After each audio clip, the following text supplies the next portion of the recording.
Oi, pessoal! Espero que vocês estejam bem. Eu sou a Vanessa Petroncari, eu sou atriz e professora de teatro. Essa videoaula é para a gente refletir sobre a palavra no nosso trabalho a partir do sistema de Stanislavski. Bom, para quem nunca ouviu falar nesse nome, ou já ouviu num curso de teatro alguma vez na vida, mas não sabe muito bem quem foi esse russo, Stanislavski foi um diretor, ator e pedagogo russo que trabalhou no fim do século XIX e começo do século XX, na Rússia. Ele nasceu em 1863 e faleceu em 1938 em Moscou. Ele foi um nome muito importante para o teatro, um homem incansável nas suas pesquisas, sempre buscando o que conferia a verdade, o que faria a arte teatral uma experiência viva, uma experiência do vivo. Bom, por que o Stanislavski ficou tão famoso e tão importante para o nosso teatro tido como euro-ocidental? Ele foi um dos primeiros, se não o primeiro, que se indagou o que fazia o teatro e o trabalho de um ator ser bom, ser verdadeiro. E como é que a gente se chega a isso, né? Da mesma maneira que um músico trabalha sobre as notas musicais, fazendo escala sobre o seu instrumento musical, o ator tem que ter um instrumento de trabalho para desenvolver a sua técnica. Não dá para a gente ficar dependendo só de inspiração e de dom, né? Obviamente, tem artistas que têm aptidões para certas coisas, mas quem não tem aptidão, quem não tem inspiração, trabalha como no teatro? A gente tem que ter um trabalho técnico para desenvolver as nossas competências no teatro. Então, Stanislavski começou a observar os atores que ele considerava bons, começou a estudar o que fazia o trabalho de determinado ator ser bom. E aí ele foi registrando, ele ia escrevendo, ele voltava, ele mudava o que ele tinha escrito, enfim. As pesquisas dele sempre foram muito vivas e constantes. Então ele produziu uma quantidade enorme de material, inclusive que é um legado enorme para a humanidade e para os trabalhos teatrais. Importante dizer também que o Stanislavski não trabalhou sobre uma única coisa a sua vida toda, né? Ele estava sempre revendo os seus estudos, o seu ponto de vista, a sua maneira de se relacionar com o seu trabalho. O Stanislavski foi um dos fundadores do Teatro de Arte de Moscou, o TAM, junto com Nemirovich Danchenko. Esse grupo, esse empreendimento, ele montava peças de teatro para apresentar, tinha esse objetivo de construir um repertório. Mais além do Teatro de Arte de Moscou, Stanislavski fundou os estúdios, que eram como se fossem núcleos experimentais ligados ao TAN de alguma forma, mas é onde ele estudava com discípulos, com estudantes, com outros atores, onde ele fazia realmente uma pesquisa científica da arte da atuação. E alguns desses discípulos que trabalharam com Stanislavski nesses estúdios foram bem importantes. A Maria Knebel, por exemplo, que é a peça fundamental para a gente pensar a palavra enquanto ação verbal. Esses discípulos, eles continuaram os estudos do Stanislavski depois da morte dele. A gente fala de Stanislavski, surgem muitos equívocos, principalmente relacionado a alguns termos que são usados para falar do sistema. E aí tem uma outra coisa também que é importante a gente falar, a diferença entre sistema e método. Muitas pessoas se referem ao trabalho do Stanislavski como método, o método Stanislavski. Esse é um erro crasso, porque todo o trabalho dele, na verdade, é uma abordagem sistêmica para o trabalho do ator, e não um método, um manual para você se preparar e virar um bom ator. Isso não existe. Uma abordagem metodológica é diferente de uma abordagem sistêmica. Para pensar em sistema, a gente pode pensar no sistema solar, em que os planetas estão ligados entre si, na verdade eles estão em relação, né? Não estão ligados. Eles estão em relação ali na sua órbita em volta do Sol, mas que a configuração se mexe. E se você tem uma alteração em algum desses elementos, todos os elementos vão ser alterados e vão precisar se reconfigurar. Essa é uma relação viva, né? Então, os elementos que o Stanislavski traz no sistema dele é como se fossem esses elementos. A Helena Vassina, que é uma docente da USP, da FEFELECHA, ela traz uma comparação bem didática nesse sentido. É como se o sistema do Stanislavski estudasse as letras do alfabeto. Ele traz um estudo das letras que são importantes. Mas aí cada ator vai combinar essas letras para escrever as suas próprias palavras, de acordo com o trabalho que ele esteja desenvolvendo, de acordo com o que ele esteja buscando. Isso dá uma autonomia no nosso trabalho, isso dá uma liberdade, isso nos dá uma vida, porque o sistema todo ele respira, ele não é dado e fixo, como o manual que vai te trazer um passo a passo, né? Uma receita de bolo, o que você tem que fazer do jeito que você tem que fazer. Por isso que não é um método, é sistema. E aqui é importante enfatizar que é sistema com S maiúsculo. Então, é o sistema de Stanislavski, não o método. Tem uma questão para a gente se pensar, que a maneira como a gente pensa e lê o mundo, ela é fortemente balizada pela língua materna que a gente fala, né?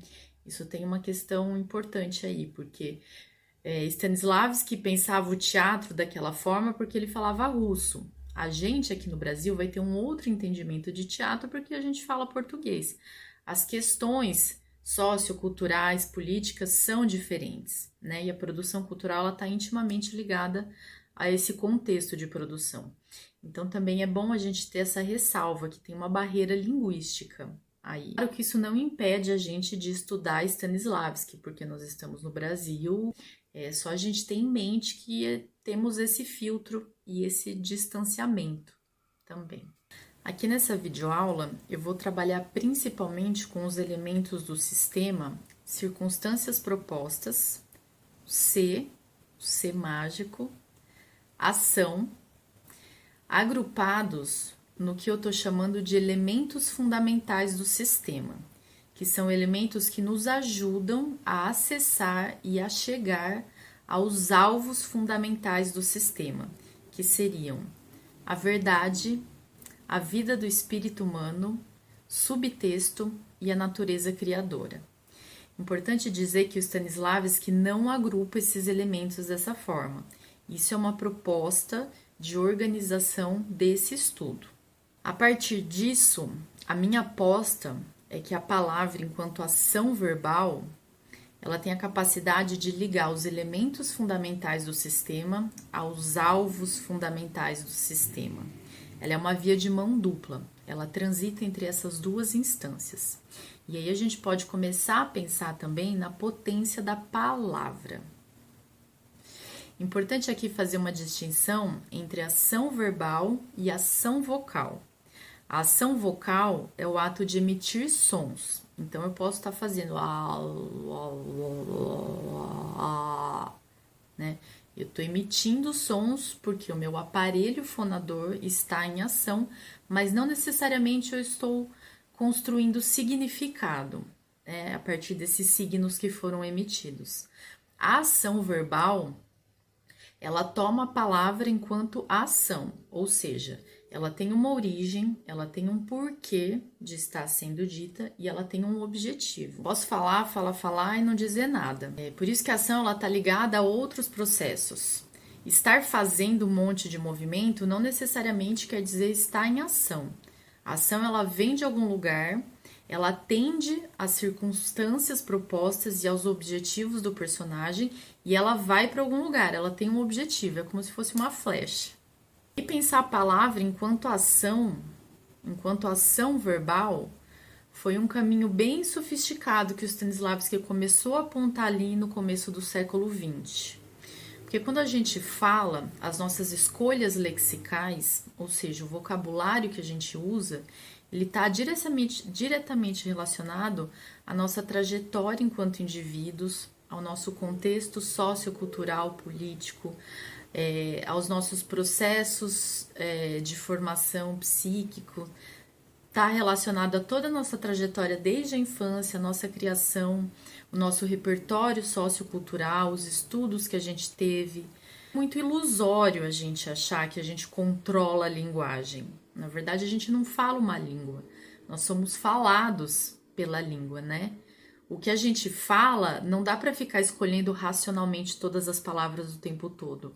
A linguagem, ela é rápida e autônoma. Por isso que a linguagem, a língua, as palavras que a gente fala, elas estão relacionadas a processos psíquicos muito mais complexos, rápidos e autônomos do que o nosso julgamento e a seleção consciente.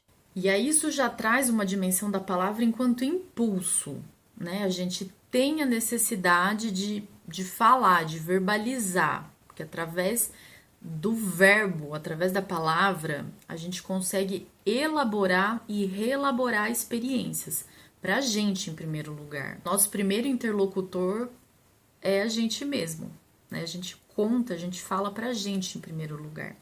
Então, a linguagem, ela possibilita que a gente organize o pensamento. A gente pensa através da linguagem, através do que a gente fala.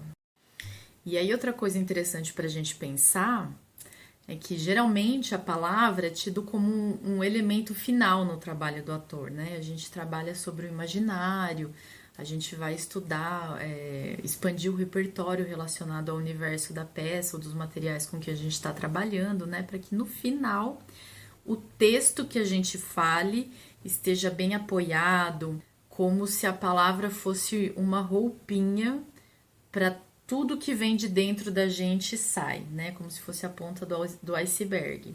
E né? Mas a minha provocação nesse estudo é a gente pensar um caminho contrário. Não só a palavra sendo a externalização desses processos psíquicos, sociais, históricos, culturais que acontece na gente enquanto ser humano, né? Não só de dentro para fora, mas é possível pensar num vetor de fora para dentro? Ou seja, a palavra sendo um impulso para a gente acessar instâncias interiores, nossa, para chegar no que o Stanislavski chamava de natureza criadora? Será? O Stanislavski não chegou a sintetizar o conceito de consciente, não, de subconsciente, desculpa. Ele fala em diversos estudos dele de supraconsciente, subconsciente, bolsões do inconsciente, do subconsciente, natureza criadora, enfim, mas ele não chega a uma síntese de um termo para resumir tudo isso. Mas ele já parece intuir essa dimensão psíquica, esse lugar, né? Porque será que é um lugar demarcado em que acontecem todos esses processos interiores, psíquicos, relacionados à linguagem, relacionados a outras coisas no trabalho do ator. Será que essa dimensão, esse lugar, essa natureza criadora, esse bolsão do inconsciente estaria dentro da gente, em algum lugar? Estaria aqui na cabeça, no corpo todo? Ou estaria fora da gente, na relação com os nossos parceiros de cena, na nossa relação com o personagem, na nossa relação com o material com que a gente está trabalhando? Então percebam que quando a gente fala de palavra, de linguagem, a gente está falando de um campo muito amplo e complexo.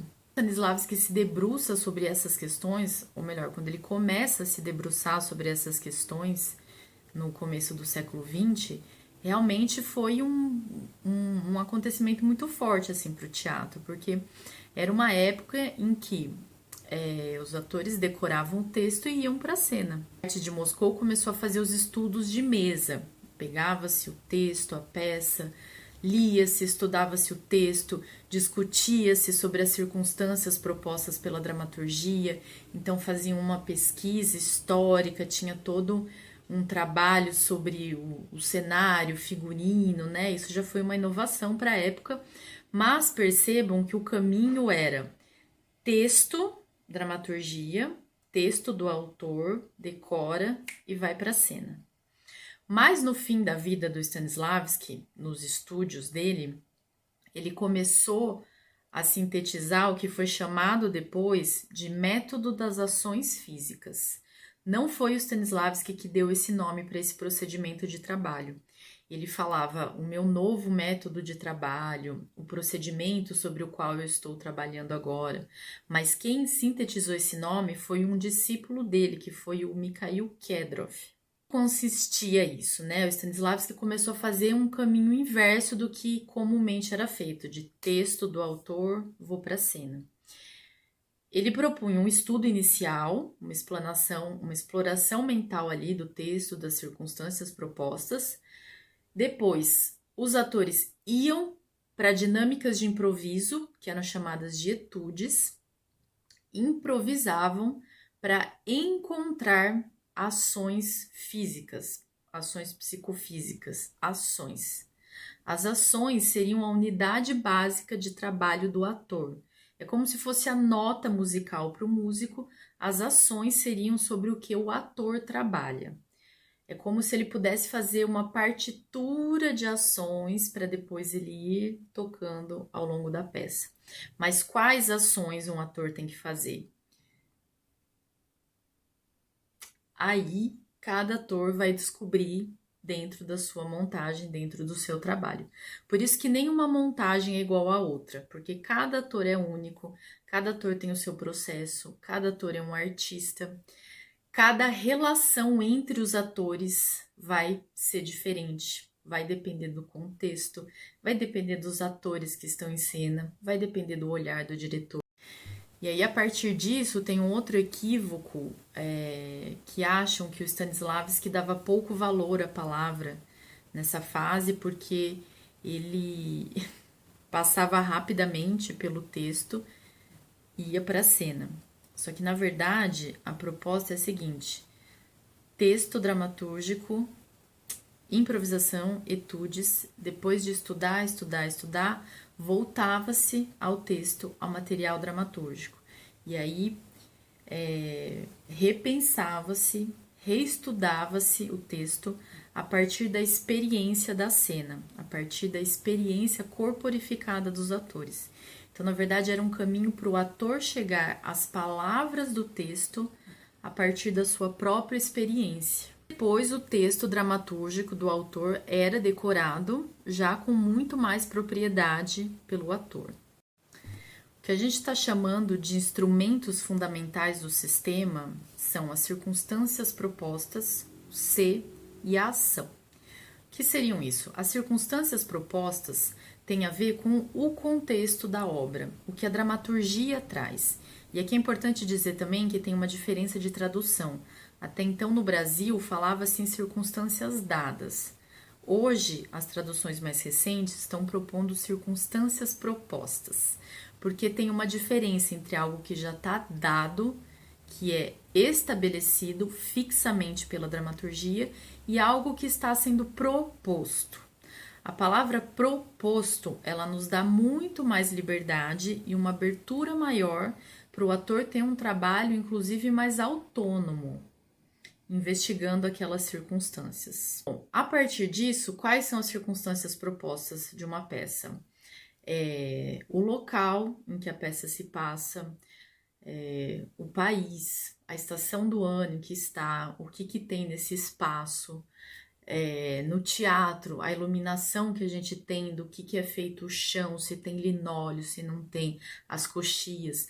O Stanislavski, inclusive, descreve tudo que tem no teatro ali, no espaço em que os atores estão trabalhando. Quando o ator vai improvisar, vai jogar, ele vai para a cena com o que tem, com o que é material ali, né?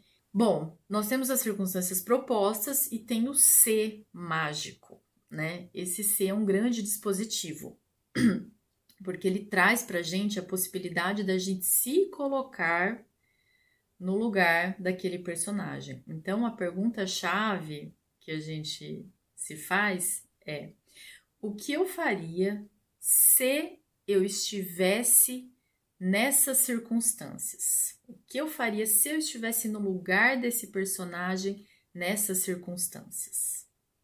E aí, eu tenho que responder com uma ação. Esses elementos são propulsores para a ação. E aqui é legal, é interessante a gente pensar também em relação ao verbo ser e estar, que no português a gente tem dois verbos, né? Ser e estar. Isso também traz uma diferença. Eu pensar que eu sou é muito concreto, é muito fixo. É concreto no sentido de estar fixo, de estar dado e ter pouca possibilidade de mudança em relação ao verbo estar, por exemplo. Em algumas outras línguas latinas, isso não é possível, né? No francês, por exemplo, o verbo être, ele é para ser e estar. Quando você fala je suis, é eu sou ou eu estou. Então, se eu falar, por exemplo, o que eu faria se eu fosse tal personagem, é diferente de eu falar o que eu faria se eu estivesse no lugar dessa personagem. Aqui eu tenho uma uma hipótese, né? O que eu faria se eu fosse? Eu não sou ela. Eu não vou deixar de ser a Vanessa para ser aquela personagem, né? Então isso não é possível, fica no âmbito hipotético e imaginário. Agora, se eu me perguntar o que eu faria se eu estivesse no lugar dessa personagem, aqui é muito real. Aqui realmente é possível, aqui realmente é concreto. Então, a ação que eu vou fazer, ela vai ser concreta, ela vai se dar de fato. Pensando agora no que seriam os alvos fundamentais do sistema, que seriam a vida do espírito humano, verdade, subtexto e a natureza criadora, seriam lugares, instâncias que o Stanislavski desejava acessar. Todo o sistema dele foi desenvolvido para conferir veracidade, para conferir vida, para que realmente o que o ator faz em cena e o teatro seja uma experiência do vivo, não fique algo empoeirado, longe, né? Realmente faça sentido. E aí uma coisa muito bonita dos trabalhos do Stanislavski que eu acho é que se a gente prestar atenção nessas palavras, verdade, vida, espírito humano, natureza criadora, né? São coisas um tanto quanto poéticas, a princípio. Mas o trabalho que ele fez é louvável porque ele trata essas instâncias de uma forma muito concreta e palpável. Como que a gente chega a isso, né? O que um ator vivo em cena é concreto, isso é concreto, né? Isso não pode ser só fruto de inspiração, isso tem que ser concreto. E também tem questões relacionadas à tradução. Em russo, a gente tem palavras diferentes para se referir à verdade e à vida, né? Em russo, a gente tem grafias diferentes e as letras também variam de maiúscula ou minúscula. Então, por exemplo, você tem právida, que seria verdade com V minúsculo, e é relacionada à verdade factual, algo que não dá para se contestar. Por exemplo, hoje choveu. Hoje choveu aqui onde eu estou. E tem a outra verdade, istina, que está relacionada à verdade espiritual, que é a verdade com V maiúsculo, que está relacionado, portanto, a uma visão de mundo com a vida, a verdade da vida, da existência, a verdade do espírito humano, né? Está relacionada a outras instâncias. E também a palavra vida tem diferentes possibilidades em russo. Por exemplo, a gente tem a vida que se refere à convivência das pessoas na cidade, no meio rural, e tem a vida relacionada a aspectos metafísicos e existenciais, por exemplo, a vida humana na Terra, no mundo, né? Qual que é a nossa relação com a vida? A autobiografia do Stanislavski, Minha Vida na Arte, em russo é Moja жизнь в искусстве.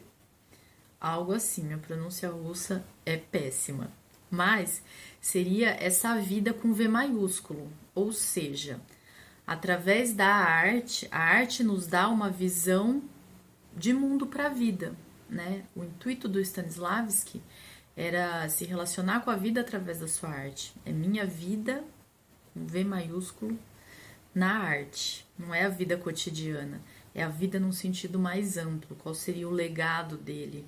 Qual seria a missão da vida dele, né? E aí é impossível você trabalhar com arte, você ser artista e não se deparar com essas questões, sobre as questões éticas, as questões políticas que movem a gente fazer o nosso trabalho. Então, tudo isso está relacionado Tudo isso pode ser agrupado nos alvos fundamentais do sistema, né? O sistema do Stanislavski é para o ator se exercitar, é para o ator treinar, refletir, para ele buscar. O sistema é para o ator, o sistema não é para o diretor dirigir uma peça, não é para o encenador, não é para o cenografista, é para o ator se debater sobre si mesmo. Stanislavski enfatiza muito essa dimensão, que você ser artista, você ser um bom artista, você tem que se debruçar sobre você mesmo, porque você vai criar a partir de si. É sempre a partir de si. Não tem por onde a gente começar o nosso trabalho se não for a partir da gente, das nossas referências, do nosso percurso, da relação que a gente vai estabelecer com os outros companheiros de trabalho. É um trabalho sobre si. E também tem uma noção muito bonita do exercitar-se, do treino como cultivo. Né? Como que a gente enxerga esse trabalho do ator, esse treino do ator sobre si mesmo como um cultivo de si, não só como uma musculação para ficar com o músculo grande, tonificado. Como que eu trabalho sobre mim mesma, cultivando essa essência, cultivando a minha relação de verdade com a vida. Isso é muito bonito, é muito bonito. A natureza criadora, ela tem a ver com isso que a gente estava falando, mas estaria no que o Stanislavski chamava de bolsões do inconsciente, no supraconsciente, inconsciente, subconsciente, enfim. Ele intuía que havia uma instância pouco óbvia da gente, onde estaria o nosso fluxo criativo, onde estariam as nossas possibilidades de criação. Queria chegar nesse lugar, ele queria chegar nessa veia, queria chegar nessa nascente, nesse rio, onde brotaria a nossa inspiração, onde estaria essa nossa relação com a criação e com esses aspectos mais verdadeiros e sublimes da vida, né? Mais profundos da nossa existência. Então, como a gente acessa essa nossa natureza criadora? E aí é importante dizer que o Stanislavski propunha chegar-se ao subconsciente através do consciente, ou seja, mobilizar esses elementos de trabalho que a gente tem, o que está ao nosso alcance tecnicamente, para chegar à nossa natureza criadora, ao nosso inconsciente, onde há possibilidades infinitas de criação. Então, seria chegar ao inconsciente a partir de uma psicotécnica consciente. Isso é um objetivo básico do sistema, é o objetivo fundamental do sistema. E aí também para esse estudo eu agrupei o subtexto como sendo um alvo fundamental do sistema. Por que o subtexto está nesse lugar? A gente pode entender o subtexto como estruturas de pensamento autônomas. A gente não consegue controlar pensamentos. A nossa cabeça, ela realmente funciona de uma maneira muito rápida e autônoma, né? A gente consegue cultivar alguns pensamentos, a gente consegue afastar pensamentos que não nos interessam, a gente consegue selecionar materiais para inspirar alguns outros tipos de pensamento, né? Mas isso a partir de um fluxo autônomo e anterior. A gente não controla pensamento. Eu acho que não é possível a gente criar subtexto. Aqui é importante fazer uma diferença entre subtexto e monólogo interior. O monólogo interior seria um elemento possível de ser criado. Tem a ver também com estrutura de pensamento, que é o que o ator está pensando quando ele está falando aquele texto. A gente está numa correntes que se cruzam, né? O texto que a gente fala verbalmente, o subtexto, que seria o que a gente está pensando, e eu também posso elaborar um monólogo interior. Os subtextos são estruturas autônomas que funcionam na nossa cabeça quando a gente está falando o texto, quando a gente está em contato com algum material, são os fluxos de pensamento. Isso seria o subtexto. O monólogo interior é uma construção. O monólogo interior eu posso escrever, né? Mas o subtexto ele funciona de uma forma muito mais autônoma. E aí a gente pode acessar o subtexto, a gente consegue observar o subtexto do que criar subtexto. Por isso que o subtexto está agrupado nesse estudo como um alvo fundamental do sistema. Ou seja, como a gente chega a essas estruturas de pensamento que a gente tem, para a gente poder observar esse funcionamento neurolinguístico do nosso trabalho. Eu fiz uma tentativa de desenho e aqui, de novo, eu ressalto, esse esquema não foi feito pelo Stanislavski, isso é uma proposta minha, a partir desse estudo, tentando elaborar um pouco essa reflexão toda que eu estou fazendo. Então, aqui a gente teria os alvos fundamentais do sistema, né, que eu desenhei como sendo um alvo mesmo. E aí, através dos instrumentos fundamentais do sistema, as circunstâncias propostas, o C, que são propulsores, né, são gatilhos para ação, aqui eu me pergunto, o que eu faria se eu estivesse nessas circunstâncias, nas circunstâncias propostas da dramaturgia, e aí o ator tem que responder com uma ação, seja ela ação física ou seja ela ação verbal. E aí, através dessa ação, ela pode me levar para os alvos fundamentais do sistema. Por quê? Se eu falo uma palavra nesse esquema de gatilho aqui, o que eu faria se eu estivesse nessas circunstâncias propostas, se eu respondo com uma ação verbal, num contexto de improvisação, por exemplo, essa palavra, essa ação verbal que vai vir, a escolha lexical dela não vai ser escolhida conscientemente por mim. Ela vai ser muito rápida e muito autônoma. Por isso que é interessante observar as circunstâncias de improvisação, a situação de improvisação. Porque ali os atores improvisam livres das amarras do texto. Sou eu com a minha palavra, sou eu com o meu repertório sociolinguístico. Então isso vai vir muito rápido. E aí, isso está relacionado a impulsos primários, ou seja, os impulsos, eles vêm desse bolsão do inconsciente. Então, será que eu não consigo acessar essas instâncias através da palavra que eu digo que ela é verbalizada rapidamente? Tem uma passagem do Stanislavski, em um desses livros do sistema, em que ele descreve uma aula, em que ele pede para os alunos falarem rapidamente um objeto que não está no espaço.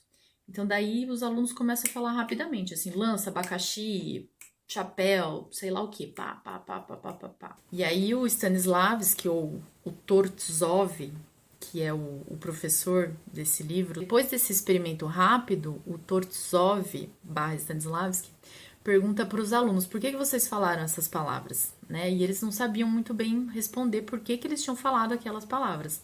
Então, ele fala que a palavra está ligada a outros processos muito rápidos, inconscientes e autônomos, né? Ou seja, a palavra que a gente fala, dificilmente ela vai passar pelas escolhas conscientes, né? E quando a gente para pensar, é outro fluxo, é outro tempo. Ela é muito rápida, ela está diretamente ligada a essas instâncias psíquicas, inconscientes, subconscientes. Ela é uma via de mão dupla.